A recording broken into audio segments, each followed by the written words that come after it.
Les plaisanciers n'en ont pas toujours conscience, mais quand ils jettent l'ancre au hasard en Méditerranée, bien souvent les fonds marins en souffrent. Leur ancre agit comme un râteau qui arrache tout sur son passage.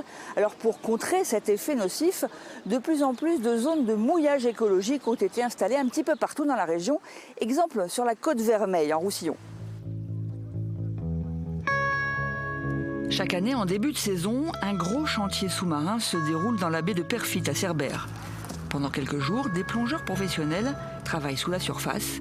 Cet été, ils testaient un nouvel accessoire plutôt inattendu. C'est pour accrocher des ancres à vis sur le sol et avoir une meilleure adhérence sur le sable au moment du lissage. Leur mission, installer des bouées de mouillage écologique. Ces scaphandriers doivent d'abord ancrer de grandes tiges au fond de la mer.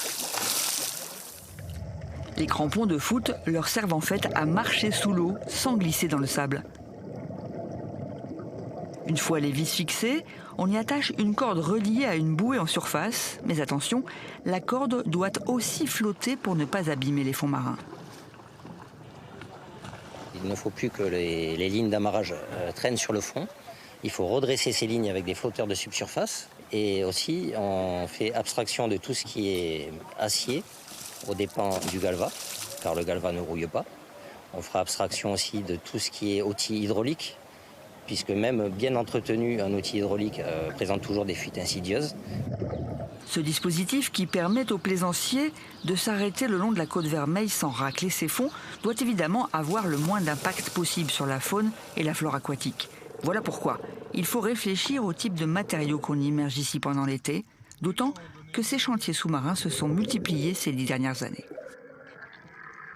Cette baie de Pierrefitte attire beaucoup de plaisanciers, c'est pour ça qu'on a fait évoluer ces dispositifs. Alors il y en a 5 actuellement, il y en aura 8 très prochainement.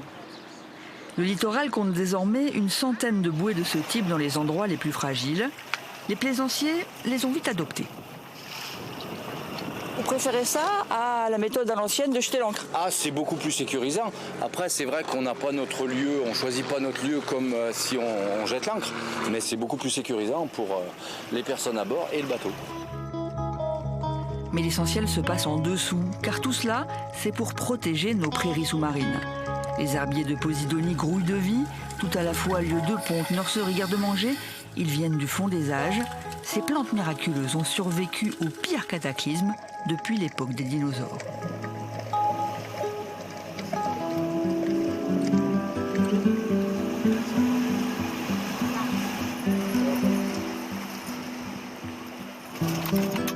L'autre zone majeure pour le mouillage écologique, c'est ici, au Cap d'Agde dans les Hérault, à Fort-Brescou. Nous sommes en fait au cœur de l'aire marine protégée avec son directeur.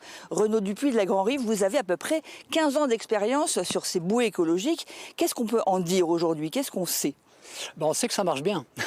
C'est une opération gagnant-gagnant menée par la ville avec les acteurs locaux et notamment en premier par les plongeurs en 2004 et puis après avec les plaisanciers, avec tous les acteurs maritimes autour de cette belle île de Brescou qui est le cœur de notre aire marine protégée. Alors en quoi ces herbiers de Posidonie sont-ils si importants?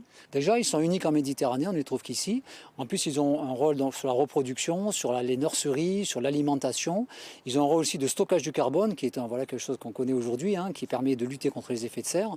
Et puis, moins connu, c'est que ça lutte aussi contre les effets de l'érosion marine, parce que ça sert un petit peu d'atténuateur de houle. Chaque bouée coûte plusieurs milliers d'euros. C'est donc un choix politique. Est-ce que ça va finir par devenir payant pour les plaisanciers? Alors ici, le deal, ça a été de ne pas les faire payants dès le début. Et je pense que c'est la volonté politique, c'est de ne pas la rendre payante non plus, ces mouillages écologiques. Et en fait, voilà, ça coûte effectivement à la collectivité, mais ça rend aussi beaucoup de services quand même. Et ça permet d'être tranquille sur une zone de mouillage, ça permet de protéger ces fameux herbiers de Posidonie et quelque part de se rendre acteur de la protection de l'environnement marin en Occitanie. Protégés depuis les années 80, les herbiers de Posidonie sont globalement stables dans la région. Cet écosystème est très précieux car on sait désormais qu'il constitue un véritable piège à carbone bien supérieur à l'effet de nos forêts terrestres.